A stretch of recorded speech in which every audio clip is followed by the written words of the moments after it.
Alright guys, a quick stop in just to let everyone know that we have some friendlies to talk about, really just one. The women are playing the defending World Cup champions in their October window. It's going to be October 25th versus Spain in Spain. And as of recording, there is only one friendly, which is a little bit unfortunate, but I think there are factors as to why it's only one. Team availability is one thing, but then also I do wonder what the cloud over the program looks like right now. Whether that's either an encouraging piece to bring teams in or to interact with them, or to just say, nah, we're good. We'll be good with what we're trying to do. So it does kind of limit the teams, though I do maintain, I know much to the chagrin of some folks, Morocco is literally right there. I know some people don't want to interact with Morocco because of the coach, but it is a solid African side. They have played them before.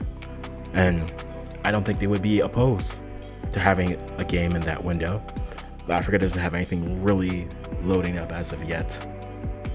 So an African side wouldn't be a terrible idea in terms of getting teams in. But with a friendly in Europe, I always have this conversation kind of privately. I kind of start having it more out loud. How do you want to approach friendlies? I'm making a few assumptions. The first assumption is I think Andy Spence is going to be the coach throughout the remainder of this year, probably for the duration of Bev Priestman's suspension. I know I was on a podcast saying, is there, just kind of thinking out loud, I don't know if there is a possibility. I think she's lost the room. And maybe if she handled it differently in terms of approaching it and publicly taking the responsibility initially, maybe she wouldn't have lost the room. But it just felt there was a lot of uneasiness, and this was the last thing that pushed a lot of the players in the room over the edge in terms of the lack of support. But I do wonder, what do you do now, right? With one, possibly max 3 friendlies left in the year, because there's the November-December window. How would you approach that, right? I think Gold Cup for women is next year. They're going to start prepping for it, or it'll be 2026. But that qualification is happening. You're not going to have Canada in it because how CONCACAF sets things up. How would you want to approach it? For me, I'm going to float this idea out there. Could we split the squad in a sense? Maybe leaving players that we feel don't have anything left to prove. Giving them a window off and starting to take a look at the depth. It wouldn't be a terrible idea to do so. We have a lot of young players. We just had a U20 window. The last U20 cycle we had saw the introduction of a Simia Ujo and a Jade Rose.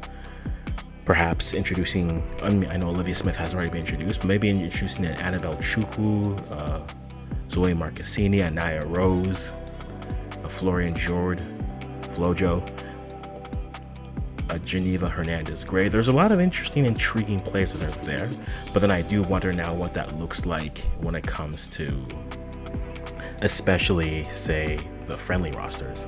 I'm a big proponent of splitting the rosters here, so having more of a European-based roster for the Spain game, primarily because you do have NWSL playoffs that are happening. So some of your top players may not be available because they'll be right before playoffs, and I don't know if clubs will want to release those players. And plus, if you look at the European-based players, I mean, you're looking at Sabrina D'Angelo, a back 3 of Sidorsky, Buchanan, and Gilles, fullbacks in Lawrence as well as Riviere, midfield of Simia Ujo. Maybe you can throw Sarah Stratigakis in there. And then up top, you have Leon, you have Vienne, and then you have other players like Ali Du and such. You can put together a solid 11, starting 11, and then test some few players out. Now, I'm a big proponent of this, mainly because then once you get to that November-December window, I'd say go more NWSL-based, North American-based, and maybe that opens a door for you, especially looking at players who are North American based, and then those young players who just had solid U20, who had solid U20 campaigns. So that's when I would look at like a Chukwu, a player like Olivia Smith again. Yeah, Olivia Smith is someone I didn't even mention there, but like the Chukwus, maybe give Amanda Allen a look if she's able to start to look good at the USL level. Maybe give Flojo and invite Geneva Hernandez-Gray, who will be playing in those CONCACAF Championship Cup games against the San Diego Wave and Portland. I think that wouldn't be a terrible idea, but I mean, I'm all ears for options. I'd say split it up, but I understand the merit of maybe trying to bring your main team. Plus, it gives Andy Spence an opportunity to take a look at the depth, and you get to see a few more players along the way. It's one of my bigger complaints with the program recently, which is it's just the same players that are coming in. Bev had her favorites, and that's fine.